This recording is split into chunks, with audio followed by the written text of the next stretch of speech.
Okay, if you hold covered call ETFs, you seriously need to stop what you are doing right now. We are diving into a high-stakes financial strategy. I mean, one that just saw a seismic $72 billion capital exodus. It's huge. And we found the data proving that one new player, SPYI, didn't just compete with the market darling JEPI, it absolutely crushed it. We're talking a massive 27% difference in total returns since launch. That's right. So if you're a high-income earner, listen up.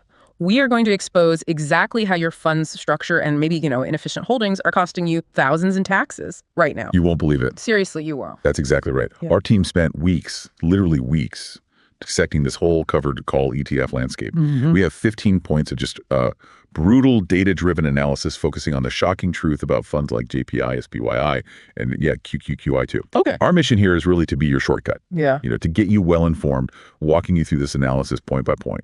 Revealing the facts Wall Street seems to be, maybe intentionally ignoring. It feels like it sometimes. The income investing landscape has fundamentally shifted. Yeah. It's just different now. Totally different. And before we jump in, just know that you're with ChannelVest. You're expert in ETF strategies. Let's do it. Okay, let's unpack this. We're jumping straight into the first point of analysis, and it immediately sets the tone. Why JEPI could destroy your portfolio. Strong start. Precisely.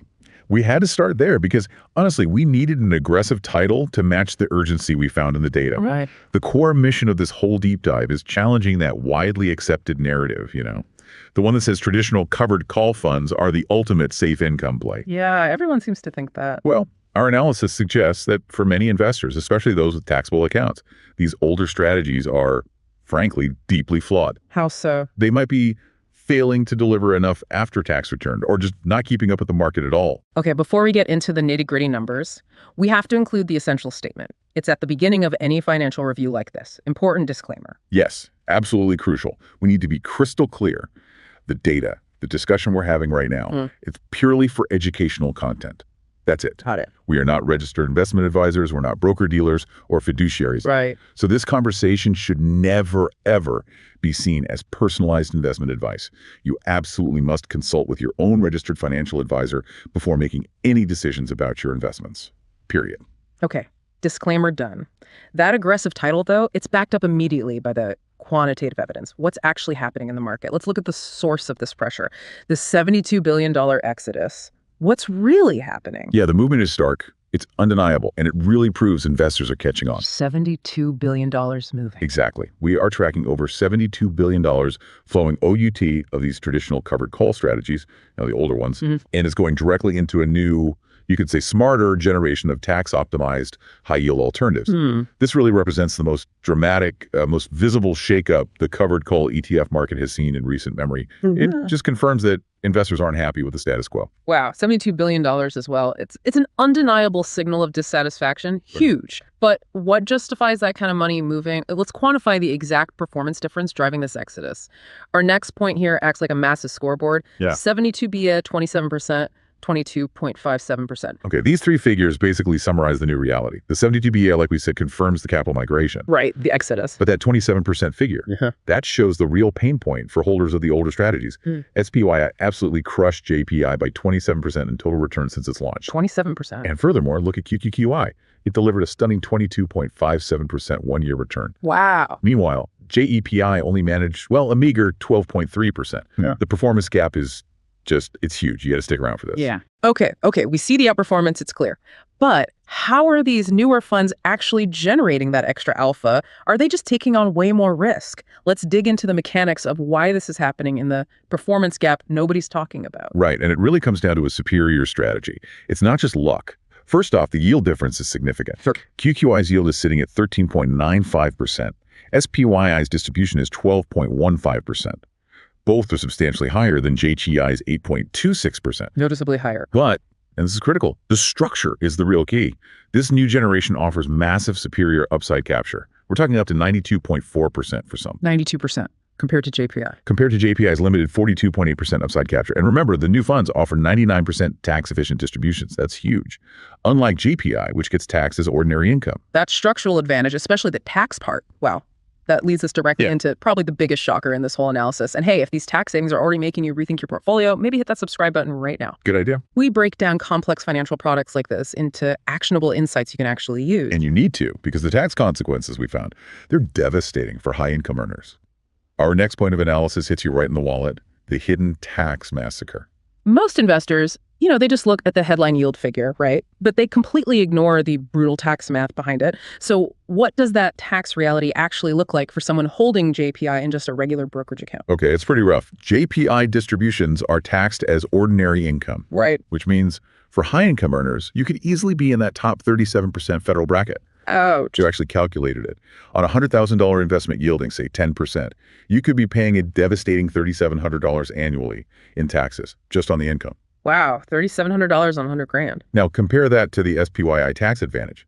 It primarily uses return of capital, or ROC distributions. Okay, ROC, what does that mean practically? It means you pay zero taxes now. It's basically deferred until you sell the shares. Zero tax until sale. Zero until sale.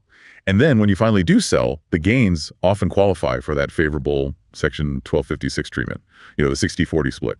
Much better. That $3,700 potential tax bill on a 100 OK account is just staggering. I bet every listener holding JPI in a taxable account is doing that math in their head right now, thinking about last year's tax bill. They should be. But okay, beyond taxes, people choose these funds for stable monthly income, right? That's the pitch. Is that even true for JPI? Let's look at distribution stability, the lie you've been sold. Yeah, that's another area where the data reveals some shocking inconsistency. Yeah. Especially, for retirees who are relying on a consistent paycheck. Right. Predictability is key. Exactly. JPI's monthly distributions actually have a pretty high standard deviation, 9.31%. What does that mean in real terms? In real terms, it means their income swings wildly. We saw a sharp 33% decline in JPI distributions over just a 9-month period. 33% drop. That's not stable. Not at all. Now, in stark contrast, SPYI maintained incredibly tight, consistent distributions. They stayed between $1.45 and 50 cents throughout 2025. That offers the kind of predictability that real-world income investors actually need. Okay, so the stability argument for JPI looks weak too. It's becoming clear that focusing only on that headline yield is a massive mistake. When we track performance over time, the total return tells a very, very different story. Let's look at the long view, say, since August 2022 in total return domination. The real winners. Right. Let's look at the growth of $10,000 invested. Now, obviously, QQQ, the NASDAQ tracker, is the champion here at $20,931. That's 109% growth. Can't beat pure tech growth sometimes. Right. But among these income funds, SPYI reached $15,687. That's 56.9% growth. Okay, respectable. And JPI? JGPI significantly lagged, only hit $13,558, or 35.6%. Big difference. Huge difference. And this is where that structural advantage really shines. When you factor in the tax efficiency we talked about, SPYI's after-tax returns can actually rival or even beat the S&P 500 for those high-income earners. Beat the S&P 500 after tax. That is insane. It is. Okay, let's pull the data forward then. Let's look at the really recent scoreboard, like as of October 24, 2025. This shows the trend isn't slowing down. It's accelerating right now in 2025 year to date. The reckoning. Yeah, the YTD results, they just confirm this definitive reversal in fund preference. QQQ, again, leads, powerful, plus 21.16%. Did? Followed by the S&P 500 equivalent, VOO, at plus 16.63%. Also strong. Okay. Now, SPYI is third, a strong plus 14.38%. And remember, that's combining high yield, growth, and tax efficiency. Impressive combo. JEPQ follows it, plus 12.91%. But look at JPI, way down the list, only plus 6.37%. Yeah, barely beating inflation. Yeah. That's a truly concerning underperformance, especially considering the fees and the market environment we've had. Okay, so JPI defenders, they always fall back on the claim, but it offers lower volatility. Right, that's the safety argument. Always. But does that lower volatility really justify forfeiting, double the potential returns? Let's put that specific claim under the microscope in our risk-adjusted reality check. Right, let's test it. And honestly, our data absolutely destroys that argument. Destroys it, okay. Yes, JPI does technically have a slightly lower beta, maybe 0.56 to 0.60, and a lower standard deviation at 8.62%. Fine. But the real measure of risk efficiency is the Sharpe ratio. That's the return you get per unit of risk you take. Okay, the key metric. Exactly. And JPI's Sharpe ratio is 0.61. That's worse than both SPYI at 0.89 and QQQI at 0.93. Worse Sharpe ratio, so less return for the risk. You are essentially getting less reward for the risk you're taking. Think about the April 2025 sell-off. JPI's drawdown was only about 3.2 percentage points better than SPYI's. Okay, slightly better cushion. Slightly. But you paid for that tiny cushion by forfeiting double the potential returns over the longer period. Bad trade-off. Definitely sounds like a bad trade-off. So the risk argument doesn't hold up either. The results are clear. But why are the older funds missing out on these key growth drivers? Let's look under the hood. What do these funds actually hold? Let's check out. Holdings exposed. The diversification myth. Okay, so JP Morgan, they tout JPI's 127 holdings. Sounds nicely diversified, right? Yeah, 127 sounds like a lot. But dig deeper. The top 10 holdings only account for 15.69% of the fund. Not that concentrated then. No, but the real problem is what they're missing. They're missing out on generational market drivers. Like what? Well, JP Morgan is a massive institution, right? Yeah. So did they just miss the boat on NVIDIA? Or was there a strategic reason they kept that holding so low? NVIDIA exposure was tiny. Pathetic. JPI had a 1.62% allocation to NVIDIA, Right. a stock that delivered 180% plus returns. Wow, they missed that rocket ship. Completely missed it. SPYI, however, had a meaningful 8.21% NVIDIA exposure. That allowed its investors to actually participate fully in the AI revolution. QQQI too, with its heavy tech concentration. Okay, so holding differences are stark.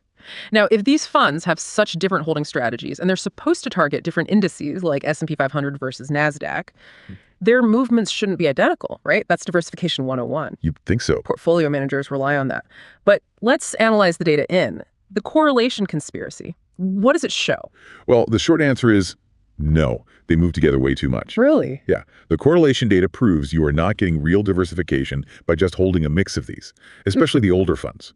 JEPI and JEPQ, for example, have an extremely high correlation of 0.85. Okay, sisters, makes sense. But what's truly fascinating here is JEPI and SPYI. Almost identical twins at 0.91 correlation. 0.91, that's basically the same movement. Exactly. Anything above 0.70 suggests portfolio redundancy. You're often just buying the same core risk profile, maybe wrapped in slightly different tax paper. Not true diversification. Wow, okay, so the total covered call AUM, assets under management, crossed $1 trillion in 2025. That's a massive market. Huge. The shift is clearly real, and the money is following the performance and structure we've talked about. Let's look at the quantitative evidence. Where is the institutional money, the smart money actually moving? Let's see. The Great Migration, where smart money is moving. Right, the flow data tells the whole story. Interestingly, JEPQ is actually outgrowing its older sibling, JPI.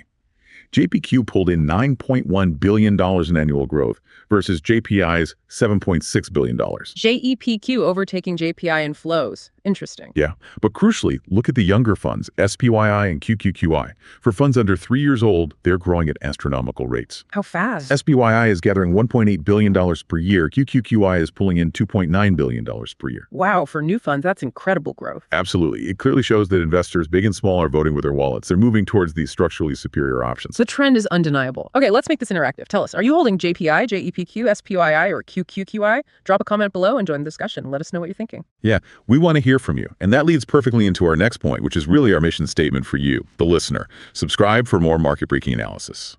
Seriously, we urge you, don't miss deep dives like this one. We really only bring you analysis that we believe can fundamentally change how you construct your portfolio. That's the goal. So to get notified when we drop new market analysis, definitely hit that subscribe button. And hey, like this deep dive too, it helps us reach more investors who need to see this stuff. Okay, so we've established the performance gap, the tax issues, the stability concerns, the underperformance. Covered a lot. We have. But the real question is, so what? Right. What does this all actually mean for your portfolio? Let's move to the strategic recommendations at our final analysis point.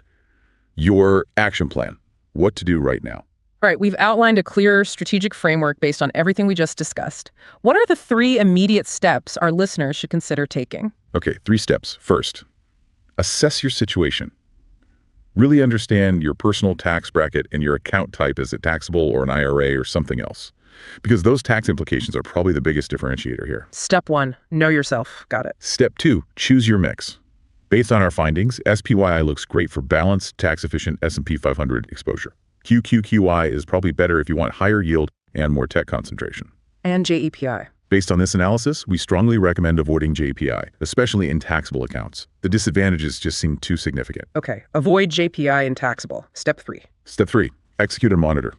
Consider entering positions on market dips, maybe rebalance quarterly to stay disciplined, and definitely set stop losses, maybe around negative 15% to manage downside risk. Makes sense. And of course, remember, this analysis is purely educational. Past performance is absolutely no guarantee of future results. Always do your own homework. Excellent summary. That was just an absolute flood of data, really showing the definitive structural shift happening in the income investing world. It's huge. It really is. But, the evolution isn't stopping here. We have one final provocative thought for you to consider. based on what our team is tracking next. Yeah, this is something we're digging into right now. We are seeing evidence of an algorithmic shift that's fundamentally changing how implied volatility is calculated in the options market. Algorithmic shift involved. Okay. Yeah. Why does that matter? Well, it raises a really important question. Could this entirely new trend actually kill future covered call yields? Maybe as soon as 2026. Kill the yields. Wow. Think about the implications of that. I mean, is the golden age of these super high yields in this whole asset class, is it already ending? Something to ponder. Definitely something to think about. And we're also going to expose the portfolio construction secret that optimal allocators use, but, Morningstar won't recommend it. That's right. You definitely don't want to miss that next analysis. Subscribe now to be the first to see it. Stay informed, stay ahead.